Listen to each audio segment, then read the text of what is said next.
Citoyennes, citoyens, bonjour et bienvenue dans Dernières Nouvelles des Étoiles. On a assisté ces dernières années à plusieurs essais d'armes anti-satellites menés par les États-Unis, la Chine, la Russie et l'Inde. La plupart du temps, il s'agit de missiles tirés depuis la surface qui sont allés détruire des engins inactifs. C'est une capacité qui est aujourd'hui maîtrisée par plusieurs grandes puissances et qui pose donc la question de savoir dans quelle doctrine ces armements s'inscrivent.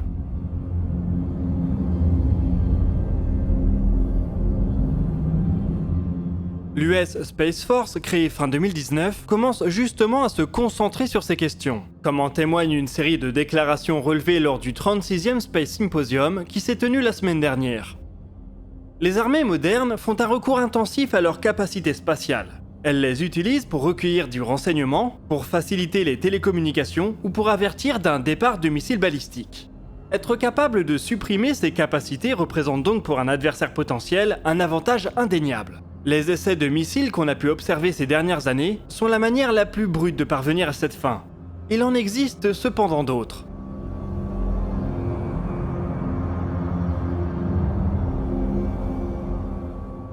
Les généraux américains semblent ainsi penser que les actes offensifs menés contre des satellites devraient se révéler la plupart du temps non destructifs. Ils pourraient prendre la forme d'un laser utilisé pour aveugler temporairement ou définitivement un capteur, ou d'une attaque informatique. Le brouillage à différentes échelles devrait aussi se généraliser pour limiter l'efficacité des satellites de télécommunication.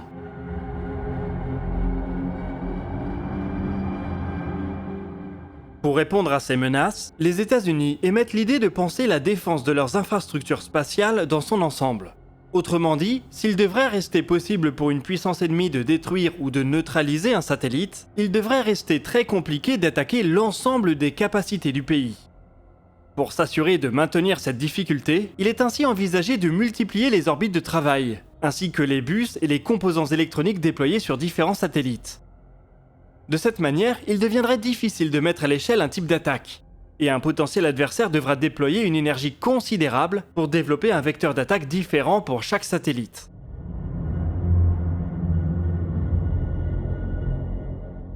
Une question intéressante qui a été soulevée lors de ce forum est celle de la place des satellites commerciaux dans les opérations militaires. Plusieurs constellations appartenant à des entreprises privées, comme Planet ou Unseen Labs, observent en permanence la Terre. Les données qu'elles récoltent sont généralement utilisées à des fins civiles, mais ces satellites ne connaissent pas les frontières ou les zones interdites. Ils survolent donc aussi des installations militaires et peuvent techniquement observer ce qu'il s'y passe, même si légalement ils n'y sont parfois pas autorisés. Il paraît toutefois légitime de se demander si dans le but d'affecter les capacités de renseignement d'un pays, des satellites commerciaux pourraient être visés par un État. Un pays pourrait ainsi faire le choix d'essayer d'aveugler temporairement tous les satellites survolant son territoire, qu'ils soient civils ou militaires.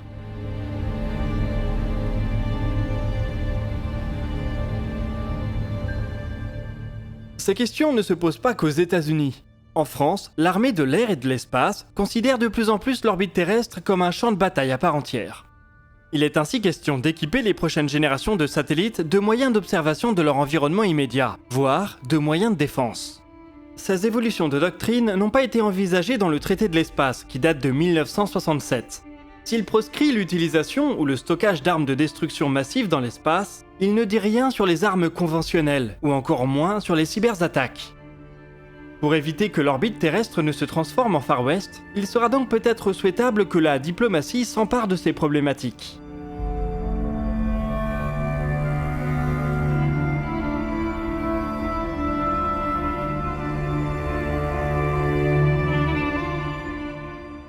Mais pour le moment, il y a aussi des civils dans l'espace. La semaine dernière, il y avait même des touristes. La mission Inspiration 4, dont on vous a beaucoup parlé ces dernières semaines, a décollé et est revenue sur Terre en l'espace de quelques jours. Ce séjour éclair en orbite, très médiatisé, s'est fait dans l'optique de promouvoir la recherche pour la lutte contre les maladies infantiles.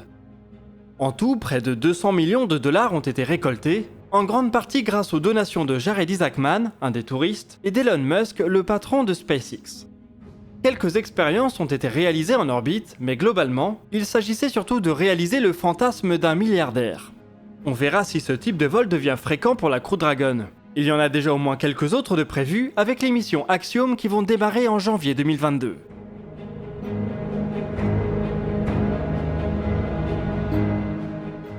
Les 4 astronautes d'Inspiration 4 n'étaient pas les seuls à revenir sur Terre la semaine dernière. Le 17 septembre, ce sont les 3 membres d'équipage de la mission chinoise Chenzhou 12 qui ont fait de même.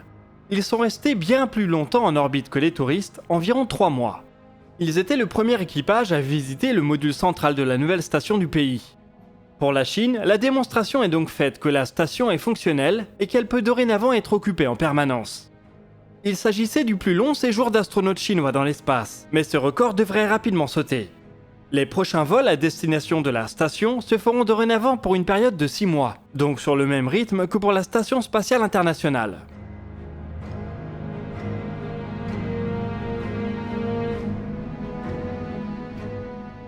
La mission Chenzhou 13 devrait avoir lieu en octobre, et à partir de là, la nouvelle station sera occupée en permanence.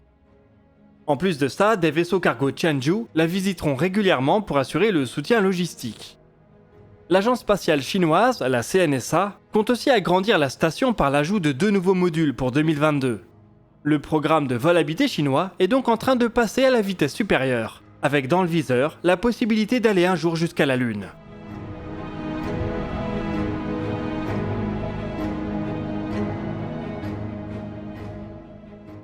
Ils ne sont évidemment pas les seuls dans ce cas.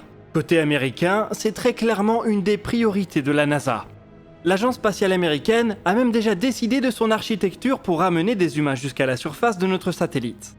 Ce sera le vaisseau Orion, propulsé par la fusée SLS, qui permettra le voyage jusqu'à l'orbite lunaire. Puis le vaisseau Starship de SpaceX emmènera l'équipage jusqu'à la surface. Le voyage retour se produira dans le sens inverse. Le Starship peut sembler un choix étonnant dans ce cadre. Il s'agit d'un engin gigantesque qui a besoin de nombreux ravitaillements orbitaux pour atteindre la Lune. C'est peut-être la raison pour laquelle la NASA souhaite se laisser le choix. L'agence spatiale vient de sélectionner 5 entreprises pour reprendre ou continuer des études sur des concepts d'atterrisseurs lunaires habités. 3 de ces récompenses vont vers 3 entreprises qui avaient par le passé présenté un projet commun, à savoir Blue Origin, Lockheed Martin et Northrop Grumman, qui sont tous les 3 dans la National Team. Ils vont continuer à travailler ensemble tout en explorant individuellement d'autres options. Ils reçoivent à eux 3 95,6 millions de dollars. Dynetics, l'autre entreprise qui avait été considérée avant la sélection du Starship, reçoit 40,8 millions. Et SpaceX, qui a remporté le contrat pour 2,9 milliards de dollars, reçoit une petite allonge de 9 millions. Pour le moment, il n'y a donc toujours que le Starship qui dispose des financements nécessaires pour être au rendez-vous d'Artemis 3. Mais pour les missions suivantes, la NASA pourrait avoir le choix entre plusieurs architectures qui seront éventuellement complémentaires.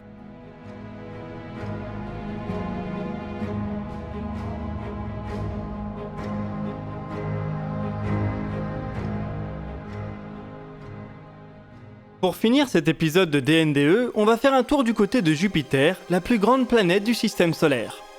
Elle vient de subir un impact qui a pu être observé par plusieurs personnes depuis la Terre. Au moins 9 astronomes ont ainsi relevé un flash de lumière d'environ 2 secondes dans l'atmosphère de la géante, le 13 septembre.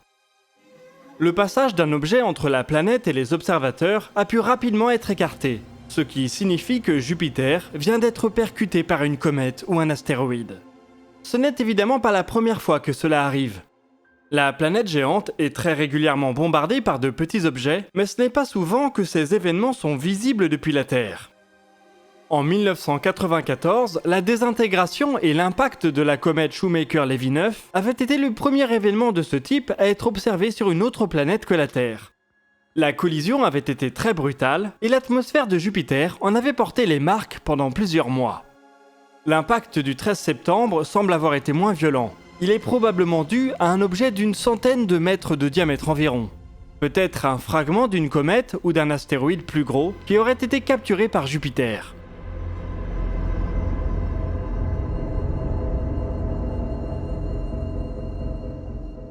Il ne s'agit d'ailleurs pas vraiment d'un impact dans le dur, puisque l'objet s'est plutôt désintégré dans l'atmosphère de Jupiter. D'autres outils ont peut-être pu capturer la collision sans que l'information ne soit encore remontée. Avec un peu de chance, les données recueillies par différents instruments permettront peut-être de modéliser un peu mieux les caractéristiques de l'impacteur. Il est par ailleurs intéressant de noter qu'une grande partie des astronomes qui ont pu capturer l'impact sont des amateurs, et certains d'entre eux sont basés en France. 2 équipes de la Société Lorraine d'Astronomie ont ainsi pu photographier l'événement, notamment grâce à un télescope doté d'un miroir de 62 cm de diamètre installé dans un observatoire géré par l'association Astroquera.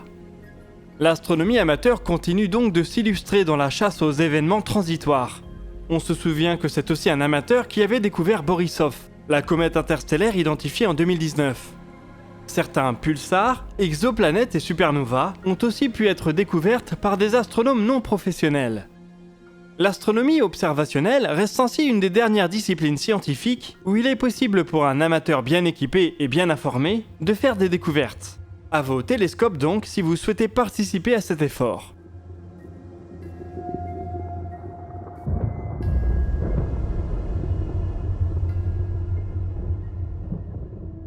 Avant de boucler ce DNDE, je vous rappelle par ailleurs que vous pouvez vous abonner au magazine Ciel et Espace grâce à 2 codes promo que nous vous proposons en partenariat avec eux. Le code papier 20 pour une réduction de 20% sur la formule d'abonnement papier. Cela vous donnera accès aux nouveaux numéros livrés chez vous, à des podcasts exclusifs et à un club abonné. Et le code Premium 20 qui regroupe les mêmes avantages mais vous donne en plus accès à tous les anciens numéros en version numérique ainsi que tous les articles et podcasts payants du site. Ciel et Espace vous propose des articles très complets sur des sujets touchant aussi bien à l'astronomie qu'à l'exploration spatiale et ils écrivent par ailleurs des tests de télescopes. De bons conseils pour rejoindre la troupe des astronomes amateurs et peut-être participer vous aussi à des découvertes. Nous voici en tout cas arrivés au bout de cette vidéo. Je vous invite à partager vos remarques et questions dans les commentaires et nous répondrons à certaines d'entre elles dans la vidéo qui sortira ce dimanche à 18 h. Vous pouvez consulter la description pour retrouver des liens vers nos sources, nos réseaux sociaux et nos podcasts. Nous, on se donne rendez-vous jeudi pour un nouveau dossier de l'espace et d'ici là, citoyennes, citoyens, portez-vous bien.